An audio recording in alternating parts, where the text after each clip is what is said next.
Ok, bonjour à tous. Aujourd'hui, on va faire une vidéo sur la vraie Église de Dieu. Est-ce que Dieu a une Église véritable, pure et sainte, ou est-ce que toutes les Églises peuvent être l'Église de Dieu, baptiste, méthodiste, pentecôtiste, évangélique, etc. Donc, nous n'allons pas nous baser sur des opinions personnelles ni des conjectures intellectuelles, mais sur la parole de Dieu. Est-ce que la Bible dit qu'il n'y a qu'une Église, ou est-ce que la Bible nous dit qu'il y a beaucoup d'Églises possible. Père Céleste, je voulais qu'on puisse comprendre ta parole, donne-nous du discernement, et que les personnes qui écoutent puissent suivre la vérité. Au nom de Jésus. Amen. Donc, on peut commencer pour voir Apocalypse chapitre 12. Apocalypse chapitre 12, c'est le chapitre de la vraie Église de Dieu. Et on commence au début en voyant que il y avait un grand signe apparu dans le ciel. Une femme revêtue du soleil. La lune sous ses pieds. Et une couronne de 12 étoiles sur sa tête. Quelle est cette femme? Car on voit dans Apocalypse 17 et 18 une autre femme, mais elle est prostituée. C'est Apocalypse 17-18, mais dans Apocalypse 12, c'est une femme pure, le soleil, une femme revêtue du soleil. Le soleil, Jésus nous dit qu'il est le soleil de justice, revêtu du soleil de justice. La lune sous ses pieds. La lune, c'est l'Ancien Testament qui reflétait la lumière du Nouveau Testament, le soleil aussi. Et une couronne de 12 étoiles sur sa tête. Donc cette femme a enfanté et a eu aussi 12 apôtres. Verset 2. Elle était enceinte et elle criait dans le travail, dans les douleurs de l'enfantement. Un autre signe apparut dans le ciel. Donc ça veut dire que cette femme-là existait avant que Jésus naisse. Ce n'est pas Marie. Pourquoi? Parce qu'on voit plus loin dans le chapitre que cette femme s'en va dans le désert de la montagne européenne pendant 1260 années. 1260 années. Donc ce n'est pas possible que cette Marie-là vive tout le Moyen-Âge, car on sait que Marie est morte.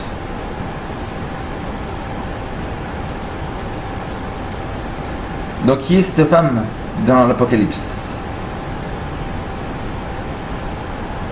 Nous voyons qu'une femme nous dit Jérémie 6.2, Jérémie chapitre 6 verset 2. En anglais c'est I have likened the daughter of Zion unto a comely and delicate woman. Jérémie 6.2 nous dit donc la jolie, la délicate, je la détruis, la fille de Sion. C'est-à-dire une femme, c'est une église. On a Ésaïe 51.16. Ésaïe 51.16 qui nous dit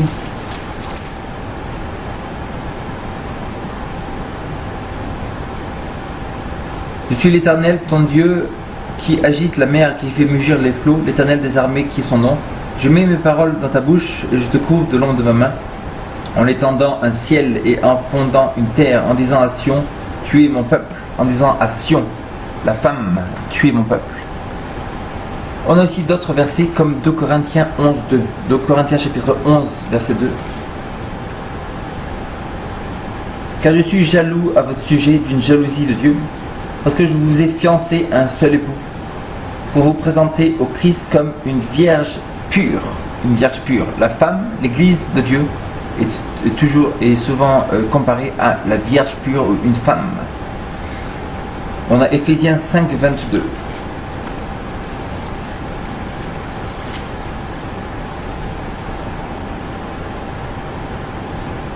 Femmes, soyez soumises chacune à votre mari comme au Seigneur, car le mari est le chef de la femme, comme Christ est le chef de l'Église, qui est son corps et dont il est le Seigneur. Dans la femme, c'est une symbolique d'église, fausse ou vraie. Apocalypse 12, c'est la vraie Église. Apocalypse 17-18, c'est la fausse Église. On a aussi Apocalypse 19, 7 et 8.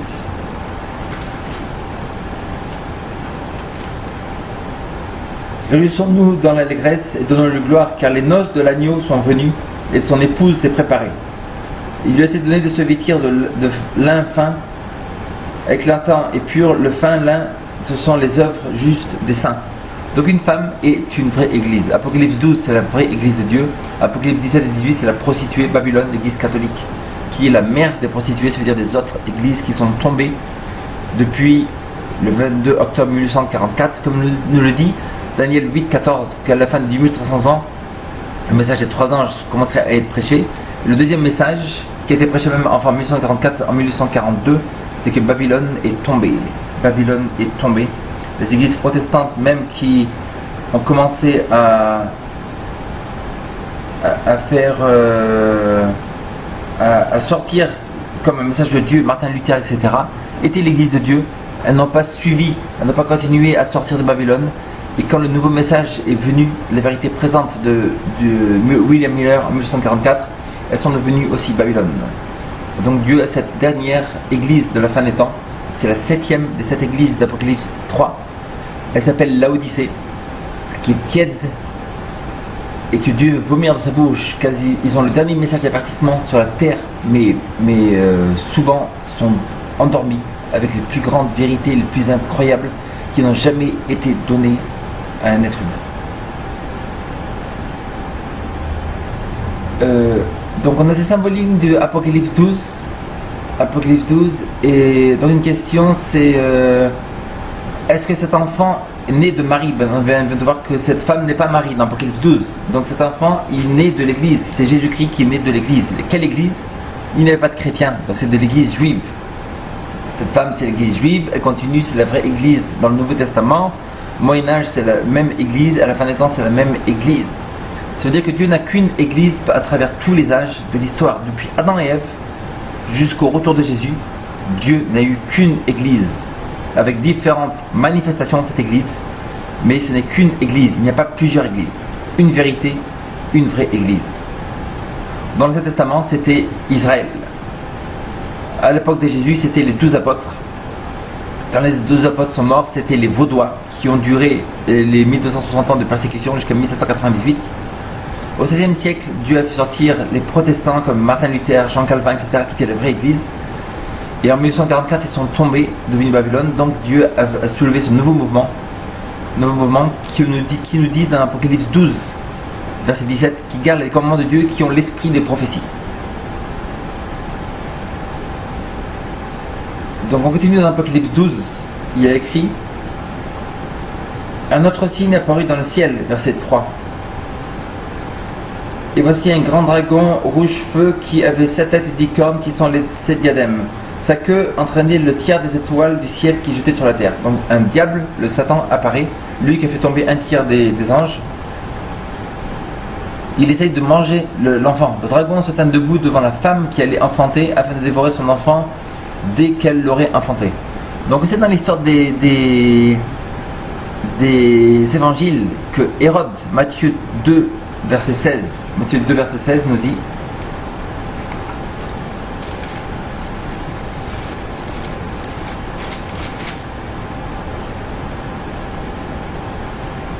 quand Hérode se fit jouer par les mages, sa fureur fut extrême. Il envoya tuer tous les enfants de 2 ans au-dessus qui étaient à Bethléem et dans son territoire, d'après l'époque qu'il s'était fait préciser par le mage. Donc là, Satan essaye de tuer l'enfant avant qu'il naisse. Et donc on voit dans les évangiles que Hérode, lui, c'est lui qui a fait tuer beaucoup d'enfants pour pas que Jésus naisse, parce qu'il était jaloux que quelqu'un ait dit qu'il y aurait un autre roi qui sortirait hors de lui, Hérode. On continue dans Apocalypse 12, il y a écrit: elle enfanta un fils, un mâle, qui doit faire paître toutes les nations avec le sceptre de fer, et son enfant fut enlevé vers Dieu et vers son trône. En 31 et demi, Jésus est mort sur la croix. Il est revenu pour apparaître aux apôtres et aux disciples. Et depuis, Jésus est rentré dans le lieu saint du sanctuaire. La parole de Dieu nous dit que depuis 1944, Jésus est rentré dans le lieu très saint du sanctuaire. Depuis le 22 octobre 1844, d'après Daniel 8, 14 et d'après le premier ange de Apocalypse 14, versets 6 et 7. Donc on continue, donc ici, Jésus est pris au ciel. Et la femme s'enfuit au désert où elle avait un lieu préparé par Dieu afin d'y être nourrie pendant 1260 jours. Nombre 14, 34 et Ézéchiel 4, 6 nous dit qu'un an est un jour. C'est un principe qui a été fondé par William Miller. Maintenant, toutes les églises de la terre pratiquement que je connais vont utiliser ce principe. Ils vont utiliser ce principe biblique qui dit qu'un an égale un jour en prophétie. Donc c'est pas dans les livres normaux où il n'y a pas écrit que Hérode régnait 3 ans, ça voudrait dire Non, c'est juste seulement en prophétie, un jour égale un an. Et là, il nous est dit, et la femme s'enfuit dans le désert où elle avait un lieu préparé par Dieu afin d'y être nourrie pendant 1260 jours. Donc on connaît cette période étant que le pouvoir catholique. On a les détails dans Daniel chapitre 7, où il y a les 7 points qui nous disent que cet antéchrist aura 7 points. Il sortira de Rome, numéro 1. Il aura un homme avec des yeux hautains. Numéro 3, il dira des blasphèmes. Numéro 4, il aura détruit 3 des 10 cornes qui sont Libya, Égypte et... Non, à l'époque c'est 3 des 10 cornes, donc c'est 3 des pouvoirs ariens, comme les Ostrogoths, les Vandales et les Hérulis. C'est un pouvoir qui durera 1260 ans. C'est un pouvoir qui tuera des millions de chrétiens, et c'est un pouvoir qui changerait les 10 commandements. Ce pouvoir ne peut être que l'Église catholique. Il nous est dit ici, donc, qui durera 1260 jours. Donc cette femme s'en va dans le désert pendant 1260 jours. Justinien donne le pouvoir au pape en 538. On ajoute 1260 ans. En 1798, Berthier va à Rome prendre le pape captif et la papauté meurt pendant un moment. C'est une blessure mortelle, mais qui est guérie à l'époque de la Seconde Guerre mondiale, où Mussolini signe un traité avec le pape pour leur donner le Vatican. Donc cette femme s'en va au désert, elle était un lieu préparé par Dieu afin d'y être nourrie pendant 1260 ans. Ça c'est un fait extrêmement important. Pourquoi ? Parce que pratiquement personne ne connaît cette église qui est partie dans les montagnes d'Europe de 538 à 1798, même avant, en fait, cette église était pratiquement inconnue. Ces livres ont été détruits, pratiquement tous les livres, pratiquement tous les petits détails de cette église. L'église catholique a détruit, a brûlé tous les livres des Vaudois. Donc cette église, elle s'appelle en italien Chiesa Valdese. Ils étaient plutôt en Italie. Quand l'apôtre Paul était enfermé à Rome, il prêchait dans une maison. Il y a écrit qu'il était passé dans une maison, les gens venaient écouter. Les convertis de Paul étaient toujours à Rome, mais quand Paul est mort, ils sont partis dans les montagnes puisqu'ils étaient persécutés. Et donc de ce moment-là, en fait, jusqu'à 1798, cette église a survécu dans les montagnes. Et le grand centre, c'était Torre Pellice et Prat del Tor. Torre Pellice, c'est à côté de Turin, au nord de l'Italie, dans les montagnes extrêmement difficiles d'accès. Et maintenant, il y a toujours des restes de cette église l'école des Barbi. Barbi, ça veut dire que ils ne voulaient pas appeler leur pasteur père, comme les catholiques, donc ils les appelaient oncles. L'école des oncles. Et donc cette église a gardé le sabbat pendant tout le Moyen-Âge. Il garde exactement les mêmes doctrines qui étaient enseignées par Jésus-Christ, comme quoi il n'y a pas d'enfer éternel, comme quoi les gens ne vont pas au paradis quand ils meurent, comme quoi il ne faut pas intercéder à Marie, aux saints, etc. Tout ça, ce sont des doctrines païennes, babyloniennes. Et les Vaudois, pendant tout le Moyen-Âge, ont gardé la sainte et pure doctrine. En fait, une grande raison pour laquelle nous avons la Bible aujourd'hui, c'est grâce à ces personnes qui la copiaient constamment des Bibles, les cachaient dans leurs vêtements et allaient les distribuer partout en Europe, que ce soit à Genève, à Londres, etc. Donc cette église qui partait dans le désert, c'est l'église Chiesa Valdese en italien et en anglais Valdenses. Donc en français, vous n'aurez pratiquement aucune indication, aucune information dessus, parce que même dans l'histoire en France, c'était coupé. Même dans les écoles, on va enseigner que ces Vaudois-là, ils viennent de Valdo, Pierre Valdo du XVe siècle. Ce n'est pas vrai. On a des livres des Vaudois qui datent du XIe siècle et bien avant. Mais si vous allez en anglais, vous tapez Valdenses, W-A-L-D-E-N-S-E-S, W-A-L-D-E-N-S-E-S, vous avez beaucoup d'informations et de documentaires précis sur cette existence des Vaudois. Vous avez aussi des livres des plus grands historiens du Moyen-Âge, comme Daubigné qui ont écrit aussi l'histoire des Vaudois. On continue. Il lui garde dans le ciel Michael et ses anges combattirent, etc. Et donc on arrive vers verset 13. Quand le dragon vit qu'il a été précipité sur la terre, il poursuivit la femme qui a été mise au monde, l'enfant mâle. Ce dragon va poursuivre les Vaudois. Les Vaudois, c'est un des seuls groupes chrétiens du Moyen-Âge qui n'a pas été totalement exterminé. Les Cathares, les Albigeois ont été totalement exterminés. Mais les Vaudois, il en restait quelques-uns. Donc ils sont partis à Genève. Genève qui était la capitale européenne du protestantisme. Alors les 2 ailes du grand aigle furent données à la femme pour qu'elle s'envolait au désert, vers son lieu où elle était nourrie un temps, des temps et la moitié d'un temps. Loin de la face du serpent. Donc un temps c'est un an, des temps 2 ans, moitié d'un temps 6 mois. Ça fait 3 ans et demi. 3 ans et demi c'est combien de mois? C'est 42 mois. 42 mois c'est combien de jours? En sachant que le calendrier juif est 30 jours, c'est 1260 années. Pareil. Donc Dieu a donné des ailes à cette femme pour s'enfuir dans le désert, dans la montagne. Ils étaient à Rome, ils étaient dans les grandes villes, ils ont dû partir dans les montagnes pour survivre. Au Moyen-Âge, un protestant ne pouvait ni travailler, ni avoir une fonction dans une ville. Et donc ils devaient faire pousser leur nourriture pendant tout le Moyen-Âge. Les vrais chrétiens ont fait pousser leur nourriture, ils ont survécu tout seuls, sans l'aide des gouvernements. En grande partie. Verset 15. De sa gueule, le serpent lança de l'eau comme un fleuve derrière la femme, afin de la faire entraîner par le fleuve.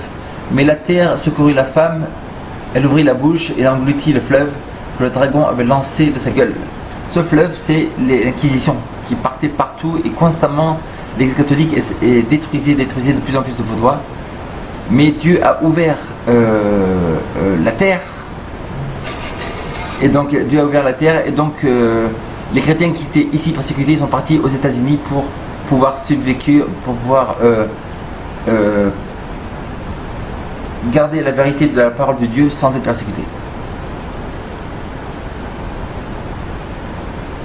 Et le dragon fut irrité contre la femme, écrit à la fin des temps, au reste de sa descendance, à ceux qui gardent les commandements de Dieu et qui ont le témoignage de Jésus. Donc à la fin des temps, il y aura un groupe, c'est le reste. Vous avez un grand tapis, et si vous avez un magasin, ils disent on a un petit reste de ce tapis, ça veut dire un petit groupe, parce que les Vaudois étaient des millions au Moyen-Âge, mais il y a un petit groupe à la fin des temps qui va garder les commandements de Dieu, inclus le sabbat, et qui aura le témoignage de Jésus. Et Apocalypse 19:10 nous dit car le témoignage de Jésus, c'est l'esprit des prophéties. Donc la vraie église de Dieu, elle va garder les 10 commandements, de Apocalypse 17, le sabbat, elle va avoir un prophète dans l'église qui est mondial, pas un prophète obscur. Apocalypse 14:6, elle va parler du jugement de la fin des temps, ça veut dire du sanctuaire. Et elle sera mondiale. Il y a aussi écrit dans Matthieu 24:14 que cet évangile sera prêché dans le monde entier. 4 ou 5 des signes principaux. Donc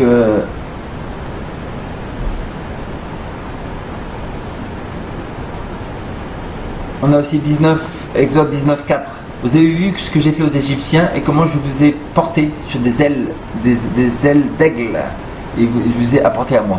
Donc la femme qui est portée, on lui donne des ailes, c'est parler au désert. On voit ça dans Exode 19:4. On voit ça dans Deutéronome 32:11. Deutéronome chapitre 32 verset 11. Comme un aigle met son nid et couvre ses petits, étire ses ailes et les porte sous ses ailes. Donc Dieu a porté sa vraie église au Moyen-Âge, les Vaudois, sous ses ailes et les a gardés pour qu'ils puissent prêcher la vérité. Donc c'est des gens qui étaient persécutés. On voit ça dans Hébreux 11:37.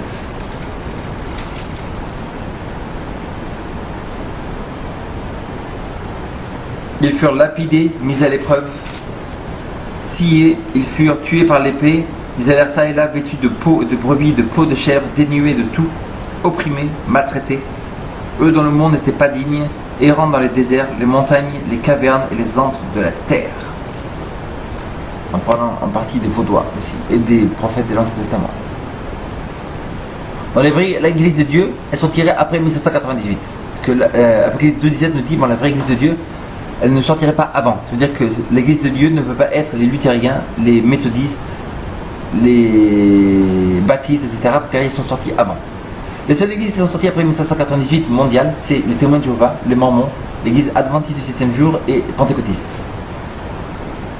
Et donc, la vraie église de Dieu doit être une de ces 4 églises, car elle doit être mondiale. Il y a écrit dans Apocalypse 14:6, à toute nation, donnant ce message à toute nation, peuple, langue. Et donc tout le monde entier, c'est un peuple qui donne le message mondial. Donc c'est un peuple aussi qui garde les 10 commandements.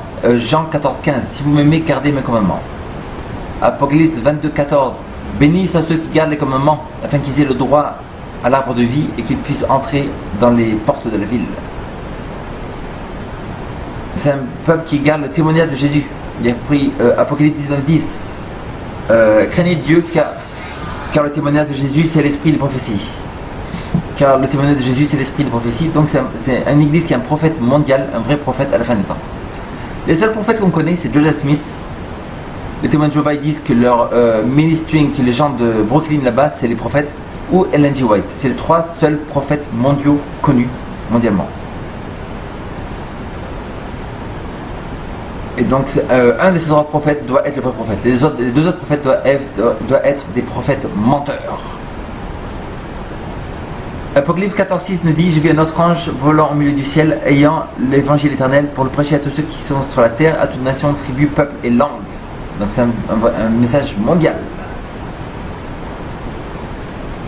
Et donc il garde les 10 commandements et le sabbat, parce qu'il y a écrit dans Exode 28: souviens-toi du jour de repos pour le sanctifier. Tu travailleras 6 jours, tu feras tout ton ouvrage, mais le 7e jour est le jour de l'Éternel ton Dieu, tu ne feras aucun ouvrage. Donc il garde les 10 commandements et le sabbat n'a pas été exclu parce que personne ne peut changer les 10 commandements, c'est un tout. Ça on le voit dans Jacques chapitre 2, il écrit: celui qui a dit tu ne mentiras point a aussi dit tu ne tueras point. Donc on ne peut pas changer, c'est un tout, c'est 2 tables de la loi qui ne peuvent jamais être changées. Et comment savoir si c'est la vraie église? Donc vous êtes peut-être dans d'autres églises, vous les cherchez partout, quelle est la vraie église? Matthieu 7,7 nous dit: demande et il te sera donné, cherche et tu trouveras. Donc demande à Dieu, ça veut demander à Dieu, quelle est la vraie église de la fin des temps? Car il n'y en a pas d'autre, il n'y a qu'une vraie église. On voit dans Colossiens 3,15: et que la paix de Dieu soit dans votre cœur, lui qui vous a appelé dans un corps, et soyez reconnaissants. Donc Dieu nous a appelés dans un corps, il n'est pas écrit des corps différents. Ça veut dire que dans ces autres églises, baptistes, méthodistes, pentecôtistes, etc., il n'y a pas des gens honnêtes, sympas, bien sûr. Mais comme Dieu a un dernier message d'avertissement qui se trouve dans Apocalypse 14, 6 à 12, donc les gens sont appelés à sortir de ces églises qui sont devenues corrompues et à rentrer dans ce dernier message. Ce n'est pas moi qui le dis, c'est la parole de Dieu, c'est écrit dans Apocalypse 14, versets 6 à 12. Que la paix de Dieu soit dans vos cœurs, lui qui vous a appelé dans un corps. Donc c'est pas plusieurs corps. Il y a une des églises doit être vraie, toutes les autres doivent être fausses spirituellement. Ça ne veut pas dire qu'elles ont que des fausses doctrines, mais c'est Babylone. Babylone c'est un mélange de vrai et un mélange de faux. Pourquoi? Parce qu'il n'existe aucune organisation sur la terre qui n'est que du faux, ça n'existe pas. Même l'église de Satan est du vrai. Donc c'est un mélange de vérité et d'erreur.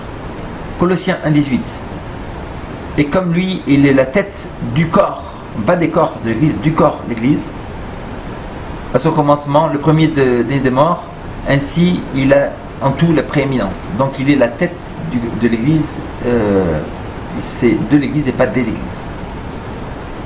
Jean 10,16 nous dit: d'autres brebis j'ai qui ne sont pas de cette bergerie. Donc apparemment il y a des brebis que Dieu a dans toutes les autres bergeries, église méthodiste, pentecôtiste, tout ça, des gens honnêtes mais qui ne connaissent pas le dernier message de vérité des 3 anges.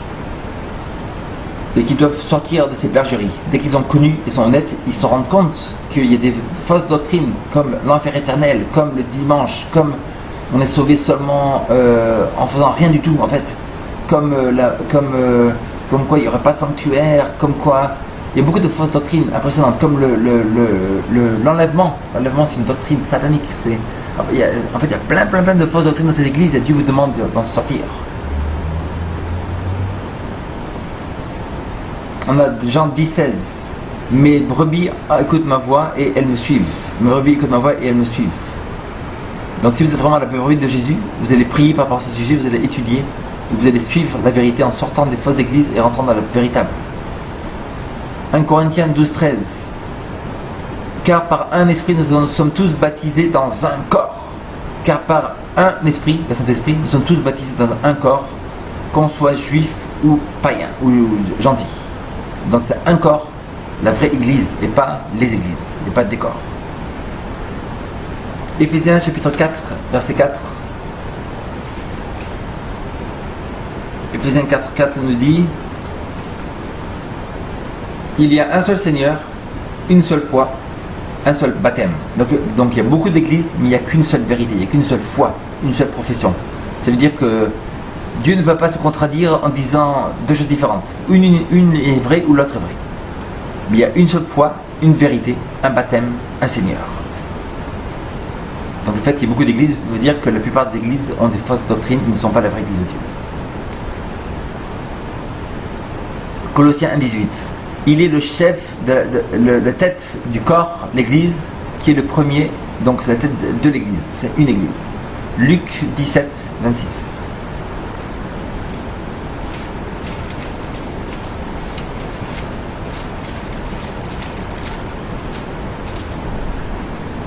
Luc chapitre 17, verset 26.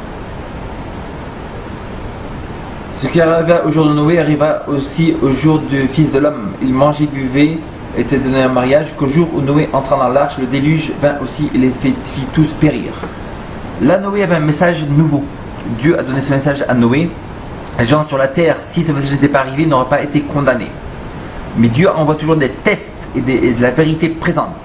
Pierre nous dit bien que vous avez été établis sur la vérité présente. La vérité présente, c'est Noé, c'était une vérité présente. Jésus qui vient sur la terre est une vérité présente qui testait tous les habitants de la terre. Martin Luther qui est sorti de l'Église catholique était une vérité présente. Et William Miller en 1944 est une vérité présente.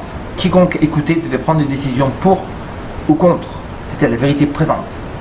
Et les gens qui ne sont pas rentrés dans l'arche, mais qui voulaient croire en Dieu quand même, tout ça, etc., ont tous péri, sont tous morts. Et les gens qui n'ont pas pris le pas de sortir des églises, qui n'ont pas pris le pas de suivre le message que Dieu leur donnait à l'époque de l'arche, ils sont restés dehors, sont tous morts, et donc ils sont tous morts noyés, bien que dans leur cœur peut-être ils disaient, je pense que Noé avait raison, mais ils n'ont pas pris le pas, et donc ils sont morts pour toujours, même s'ils étaient croyants. Donc ça peut dire qu'on est croyant, croit en Jésus seulement, croit en Jésus seulement, non. Et que les démons croient en Dieu, mais ils tremblent. Acte 47. Il louait Dieu et obtenait à la faveur de tout le peuple, et le Seigneur ajoutait chaque jour à l'Église ceux qui étaient sauvés. Donc le Seigneur ajoutait chaque jour, pas aux églises différentes, à l'Église, une vérité, un baptême, un Seigneur, une foi.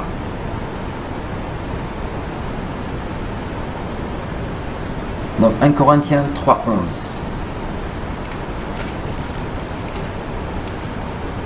1 Corinthiens 3, 11 et 14. 3.11 nous dit, si quelqu'un détruit le temple de Dieu, Dieu le détruira, car le temple de Dieu est saint, ce que vous êtes. 3.11, je suis pas le bon. Ok, 3.11, j'ai trouvé. Car personne ne peut poser un autre fondement que celui qui a été posé, savoir Jésus-Christ. Donc le fondement, c'est la vérité de Jésus-Christ. Si on met des fausses doctrines dans une église, elle ne vient pas de Jésus. Et les gens qui sont dedans sont sûrement honnêtes, mais ils doivent sortir de ces églises. 1 Corinthiens 10, 4. Ils ont tous bu un même breuvage spirituel car ils buvaient un rocher spirituel qui les suivait, et ce rocher était le Christ. Ça veut dire que Jésus n'a aucune fausse doctrine en lui. C'est lui qui a donné la vérité qui était donnée au peuple juif dans l'Ancien Testament, après aux 12 apôtres, après à l'église vaudoise au Moyen-Âge, après aux protestants de la Réforme, et à la fin des temps maintenant, le dernier message, c'est le message des 3 anges de l'église adventiste du 7e jour. Matthieu 16, 18. Il disait donc, qui est-il? Désolé, c'est pas le bon encore. Matthieu 16, 18.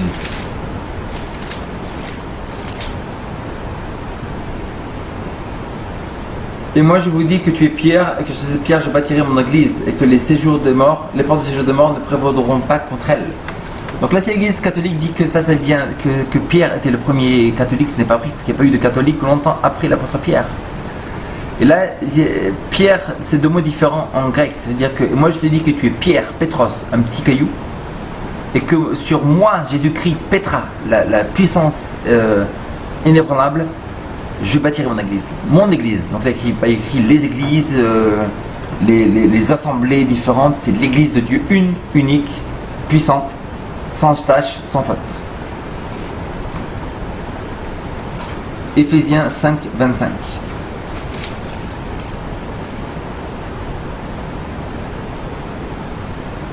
Marie, aimez chacun votre femme comme le Christ a aimé l'Église et s'est livré lui-même pour elle. Donc Christ n'a pas aimé les églises, baptisme, méthodisme, pentecôtiste, tout ça. Il a aimé l'Église, une, la pure, et s'est donné pour elle. Et toutes ces doctrines sont vraies, dit 1 Timothée 3,15. 1 Timothée chapitre 3, verset 15. Toutes ces doctrines sont vraies. Mais si je tarde, tu sauras aussi comment il faut se conduire dans la maison de Dieu. On a écrit la maison de Dieu, singulier. qui est l'église de Dieu, singulier, vivant, la colonne, singulier, et l'appui de la vérité. Donc la vraie église de Dieu, c'est la maison de Dieu, l'église de Dieu, la colonne et l'appui de la vérité. Il n'y a pas des appuis de vérité, il n'y a pas des colonnes. C'est une colonne, une église, l'appui de la vérité numéro 1. C'est-à-dire qu'il n'y en a pas plusieurs. Donc, est-ce que ça veut dire que tous les gens qui sont dans les autres églises, même catholiques, même islam, tout ça, ils vont tous en enfer? Ben non. Mais c'est à eux, ils devraient examiner par eux-mêmes la vérité et sortir de ces églises. Elles ne se viennent pas de Dieu. Si vous avez une église qui a une fausse doctrine, vous devez en sortir. Car si cette église venait de Dieu, la vraie église de Dieu n'a aucune fausse doctrine. Est-ce que ça veut dire que tout le monde est pur et parfait dans cette église? Non, c'est la vérité qui fait l'église. Ça veut dire que c'est la doctrine, toutes les enseignements viennent de Dieu, du ciel, du paradis. Mais les gens de cette église sont imparfaits. On a vu que les juifs avaient une pure doctrine, mais il y a eu des pharisiens qui sont sortis, ils sont devenus légalistes, méchants, arrogants, etc. Et Dieu a dû rejeter ce peuple qui était incrédule aussi. Ils n'ont pas cru que Jésus était Dieu, donc leur doctrine était bien, mais ils n'ont pas cru que Jésus était Dieu, donc ils ont été rejetés. Et donc la vraie église de Dieu, ça peut dire qu'elle est pure. Ça ne veut pas dire qu'elle est pure, mais donc mais c'est-à-dire que les gens dedans il y a des bons des mauvais. Donc qu'est-ce qui nous empêcherait maintenant d'examiner la vérité? La vraie église de Dieu, elle a un vrai prophète, Ellen G. White, et elle garde les 10 commandements, elle inclut le sabbat, elle parle de sanctuaire, qui est écrit dans Apocalypse 14:6, et elle prêche le message dans le monde entier. En fait, pratiquement tous les livres du Nouveau Testament, de l'Apocalypse, parlent de cette église. Donc qu'est-ce qui nous empêcherait maintenant de faire une examination et de chercher la vérité? Père Céleste, je prie que tu bénisses les gens qui ont écouté et qui acceptent et qui suivent la vérité. Au nom de Jésus. Amen.